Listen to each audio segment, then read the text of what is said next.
We're joined now by Cincinnati Bengals and Cincinnati Bearcat play-by-play broadcaster Dan Hoard. Dan, thanks for joining us. Just want to start off. I mean, you called the Bengals games. They played both Kansas City and Philadelphia this year. It didn't go in Cincinnati's favor. For starting off, what are your thoughts on the big game? Well, based on those two games that I did, the Eagles should win because the Bengals should have beaten the Chiefs. It was 4th and 16 with less than a minute to go. The Bengals on defense, they had the lead. The game was over as far as I was concerned. And then the Bengals committed a silly penalty that cost them the game. And it was a legitimate call. So I'm not complaining about the Chiefs getting calls. But then when the Bengals hosted Philadelphia a few weeks later, it was the most lopsided loss the Bengals had all year. So we saw that day early in the season that this Eagles team was going to be a handful. And I may be getting to a question you're going to ask at some point during this conversation, but I think Philly's going to win. All right. Do we have a score prediction, Dan? I think it's going to be high scoring and close. So maybe similar to the Super Bowl 2 years ago, but with the other team coming out on top. Maybe both teams score in the 30s and Philly wins it something like 34-31. All right, I want to take it back to the University of Cincinnati. I know you guys were in Salt Lake City and you got a chance to recreate a picture of your iconic color partner Chuck Mayshock back in his 2003 NCAA tournament ejection at the Huntsman Center. What can you tell me about that story from your perspective, sitting right by him? Well, it was funny being back at the Huntsman Center because it is best known as the site of the Magic Johnson Larry Bird National Championship game in 1979. Not as many people know of the famous incident that I was involved with in 2003, where my analyst Chuck Mayshock got kicked out of the game. The only broadcaster ever kicked out of a NCAA tournament game for yelling at the refs. So our coach, Bob Huggins, at the time, got kicked out with about 16 minutes to go. And as fate would have it, the official that tossed him, Mike Kitts, who's from Syracuse, happened to come over directly in front of our broadcast location to put the ball back in bounds, maybe less than a minute later. And my broadcast partner, Chuck Mayshock, made the mistake of removing his headsets, standing up on press row where 300 other people were sitting down, and he began yelling at Mike Kitts. Mike, to his credit, took it for a little while and then did a half turn toward Chuck and said, "Buddy, if you keep it up, I'm going to toss your ass out too." And that was all Chuck needed to hear. So they continued. Chuck continued to let Mike know how much he didn't think highly of his officiating ability as action was going back and forth up and down the court. So when they finally got to the next TV timeout, Chuck sat down. I said to him, "Chuck, they're going to throw you out of the game." And he said, "They don't have the balls." As it turned out, they did. And he got kicked out of the game. And it was captured on TV. And as you alluded to, I tried to recreate the famous moment of Chuck being ushered out of the arena when I was there last night. That's awesome. That is just one of the best broadcasting stories of all time, right there. When you moved to the Big 12, obviously with Cincinnati, you get to go to a number of new places, I'm sure, and places added to your regular destinations now that weren't previously with all of this conference realignment. Any of the spots that you're really looking forward to going to or you've already visited that were a lot of fun? Yes, Allen Fieldhouse, one of the greatest experiences of my broadcasting career. I loved being in the Dome back in the day when Syracuse regularly was drawing 30,000 fans at the height of the Big East, when Syracuse and Georgetown were at the peak of their rivalry. But man, there's nothing quite like Allen Fieldhouse. The size, the venue itself, the crowd, the history, the fact that the original rules of basketball written up by Dr. Naismith are on display in the building. I mean, if you love college basketball, that's the place to see a game. And I think I've been to all of the famous ones, and Allen Fieldhouse comes out on top. And I know, I mean, with the new Big 12, you go to Florida, you go all the way out to Arizona, Utah, back in Ohio. What's kind of the prettiest scenery that you've seen? I would say a football game at BYU comes out on top, and it's kind of funny. football play-by-play announcer, probably color analyst as well, that goes to Provo for a football game sends out the same picture on social media. We all take the exact same shot. It's the mountains in the background above the stands on the opposite side of the stadium. It is magnificent. So that's the first one that immediately comes to mind. There's still some places that we haven't been to because we've only been in the league for 2 years and we haven't been to every football venue. But BYU for a football game is really impressive. For people that aren't aware, you guys obviously fly out to these sites, a day in advance or so. So you've got a little bit of time to explore. What does your time leading up to games on the road look like? Honestly, we don't have as much time to explore as you might think. I typically travel with the team. From time to time, that's not the case. But our basketball team, for example, will practice at home in the afternoon, the day before the game, and then they will fly to wherever they're playing the next day or night. So we generally get there in the early evening. You might have the opportunity to go out to dinner. But on game day, I'm obviously prepping for the game. I attend the team shoot around at the arena, partly to see what they're up to, but also kind of get a feel for the arena itself. And then you go back to the hotel, you have dinner, you do the game, and you fly home. So there aren't a ton of opportunities for sightseeing and seeing these cities. Sometimes we'll go on trips where there are back-to-back road games and you have some time in between. That was the case most recently. Cincinnati played at BYU on a Saturday, at Utah on a Tuesday. So I did have some time in between the two games, and I went to a Utah Jazz game. But aside from that, you really don't get to do all that much. You don't get enough basketball in already, Dan? I love the NBA, and the Bucks were in town. Damian Lillard was my son's favorite player when he was really young, so I've always kind of been a fan of his as well. He's obviously now with the Bucks. He had 35 points in the game, so it was fun to see that. So no, I can't get enough. And I know you're the only play-by-play broadcaster that does both a city's professional football team and also their collegiate teams as well. And I know when we caught up in Manhattan, you were talking about how you're going to go in the locker room post-game, talk to the players, you catch up through them throughout the week and practice. Is there a difference between the relationships you can make at the college level versus the professional level?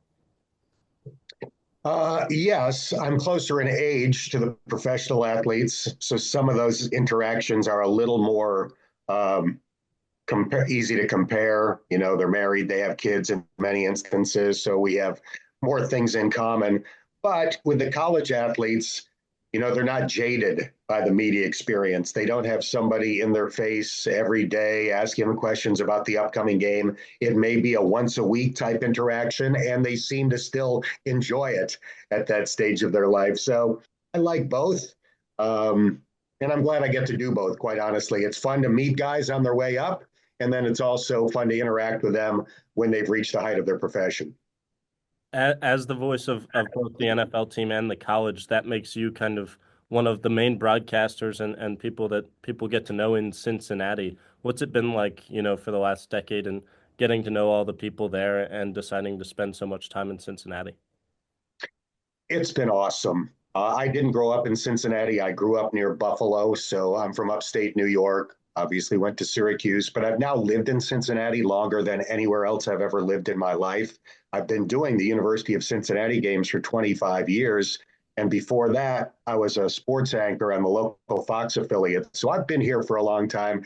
I feel like a Cincinnatian. People have treated me extremely well. So it was really just a great fate that I wound up here. It became my home. It's been a great place to raise my son. So I feel blessed that fate brought me to Cincinnati.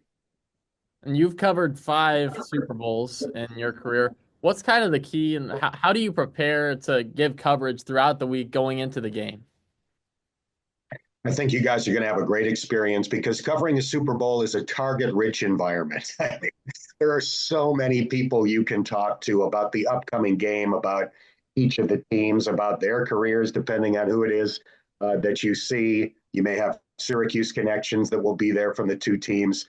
So everywhere you look, there's going to be somebody that you know that's interesting that you want to talk to. Now, there's a lot of competition for their time, so that becomes a bit of a challenge. But I think a Super Bowl is a great thing to cover. There's nothing quite like it. I mean, if you cover the championship in all of the major sports, there's some similarities between them, but there's nothing quite like a Super Bowl with the media attention, the events designed to, generate publicity that you'll have a chance to experience. So I think you're going to have a ball. I may be there as well, as it turns out. And if that's the case, I'm looking forward to experiencing it as well. What's maybe your craziest or most memorable experience from covering Super Bowls in the past? The first one I ever covered was the Bills and the Redskins, the then Redskins, in Minneapolis. It was the second of the 4 straight Buffalo Super Bowl appearances. I was working for the CBS affiliate in Syracuse at the time. We had the Bills games on CBS, so we covered the Super Bowls during those years. So as you can imagine, with all of the media that covers a Super Bowl, a very small portion fits into the actual press box. So they have to build a gigantic auxiliary press box somewhere else in the stadium. And in the Metrodome back then, which was the home of the Vikings at the time, it was in the upper deck, in the top few rows of the upper deck. So I'm trekking my way up to the very top of the stadium, and I don't care. It's a Super Bowl. I wasn't expecting to be at the 50-yard line. But to underscore how that's just kind of the way it is, when I took my seat, Chris Berman and Tom Jackson were the 2 guys directly in front of me. This was at the height of their fame, doing NFL Countdown on ESPN. So there I am watching a Super Bowl with Boomer and Tom Jackson as the 2 guys directly in front of me. Chris Berman back then really kind of pushed for the Bills, rooted for the Bills on ESPN. And I could tell he was really into the game, as was I, as somebody who grew up near Buffalo. So that was kind of a cool Super Bowl experience. I know you've covered Cincinnati for 25 years now. Travis Kelce, really the star of this Super Bowl for the Chiefs, played, of course, at Cincinnati. What can you tell me about how he's kind of changed both as a player and a person? Because he hasn't really always been this polished as he is now. It's kind of interesting that this Super Bowl is in New Orleans, because when Travis was at the University of Cincinnati, he flunked a drug test when the Bearcats were in New Orleans that cost him an entire school year. He did not play his sophomore year after flunking that drug test. And during the season that he was out, our head coach at the time, Butch Jones, talked to me frequently about trying to convince Travis to switch to defensive end. The Bearcats did not have good pass rushers at the time. I mean, if you look at Travis, he probably could have done it and been really good at it. So that was a real consideration during that season where he was ineligible. And obviously they decided to stick with him at tight end. He broke Cincinnati's tight end receiving records as a senior, and the rest is history. But I do wonder if that'll kind of be running through the back of Travis's mind that, New Orleans, a big game in New Orleans didn't work out so well for me early in my college career.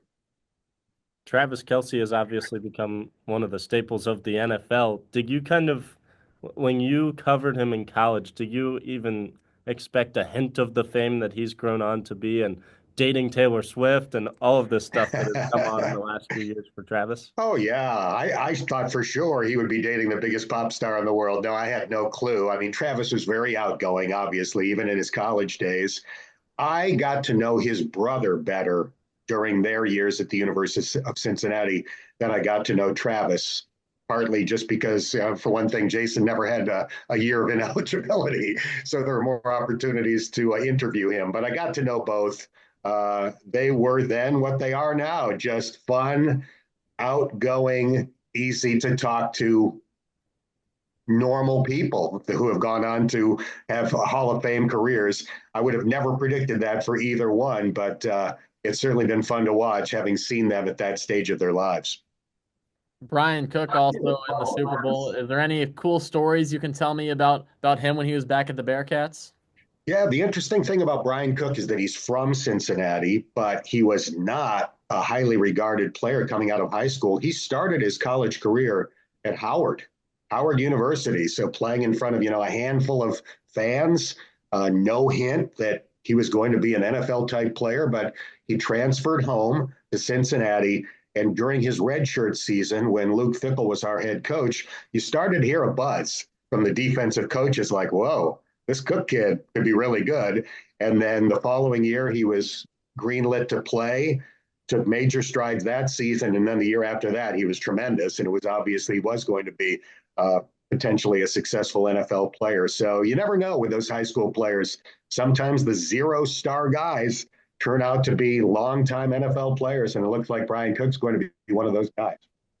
Dan, in terms of your quarter century at the university, is there one athlete that you really look back fondly on covering, or one athlete that you remember the most in terms of covering them? There are a lot, but if I had to pick one, it would be Kenyon Martin. So when I first got to Cincinnati, before I was the voice of the Bearcats on the radio, I did the local TV package. This was back when, in many markets, if the game was not on national TV, there was a local station that would telecast all of the other games. And that was the case in Cincinnati with the TV station I was working for at the time. So we would do 10 to 15 games a year on local TV. And that was the case during Kenyon Martin's senior year when he was the National Player of the Year. He became the #1 pick in the NBA draft after that season.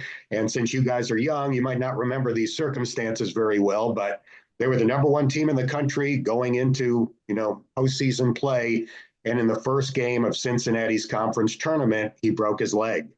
And I will maintain to my dying day that Cincinnati would have been the national champion that year, not Michigan State. It's one of those great what ifs in college basketball history, but it was an unbelievable privilege to broadcast his games that year because he was a no doubt national player of the year, scoring, rebounding, block shots, intimidating, one of the best college seasons a player's ever had. And then going back to the basketball season, the 2009 football undefeated regular season, the 2021 National Football Playoff run, and go all the way to the Cincinnati Bengals Super Bowls you've gotten to cover as well. What's really been the coolest season as a whole that you've gotten to cover? Well, the Bearcat run to the college football Final Four was the same year that the Bengals went to the Super Bowl. So I did the Cotton Bowl game against Alabama in Dallas, and then a month later, I'm in Los Angeles calling a Super Bowl. So if you combine those two basically in the same calendar year, that's awfully tough to top. The only thing that would have made it better was for either team to win the final game of the year and get to call a championship. That's kind of the one thing that is lacking for me. I'm hoping one of these days my team wins the final game of the season. But those 2 years going on at the same time, University of Cincinnati going undefeated until losing to Alabama in the Cotton Bowl, and the Bengals in Joe Burrow's second season making it all the way to the Super Bowl and being 2 minutes away from winning it. That's going to be something I'll remember forever. We've talked about how very few people have done what you've done in terms of covering not only a college, but also a professional team. I'm sure that means that you also get to run into some of the former Cincinnati players when you're covering the Bengals on Sunday. What's that like? It's great. And one of the things I try to do, honestly, when I'm on the road is seek out various connections that I've made in my past and try to get together if possible. So just as a recent example, when I was on this road trip to Provo and Salt Lake City for the 2-game road trip for the Bearcats, I had breakfast with the Bengals punter, Ryan Rico, who went to BYU. He just completed his rookie season with the Bengals, set franchise records for net average and gross average. So he had a tremendous rookie year. And it's always fun to get to interact with a guy in his hometown, away from the stadium, have a more casual conversation about, what they're up to in the offseason, their life, the whole thing. So it was fun to do that with Ryan. And that's something that I always try to do whenever I'm on the road. Bengals winning 5 straight to close out the season didn't really change the picture at all. What can you tell us about the future of the Bengals and what they have in store? So many weird things happened this year to keep the Bengals out of the playoffs. It's crazy, really, that they didn't make it. Joe Burrow led the NFL in touchdown passes. Jamar Chase won the wide receiver triple crown. Trey Hendrickson led the NFL in sacks. No team has ever had those three things happen and not made the playoffs.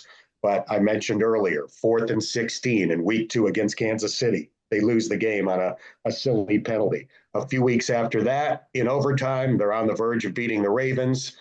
The holder fumbles the snap on a game-winning field goal attempt in overtime. They wind up losing in OT to Baltimore. Later in the year, they go to Baltimore. They go for 2 for the win with seconds to go at the end of regulation.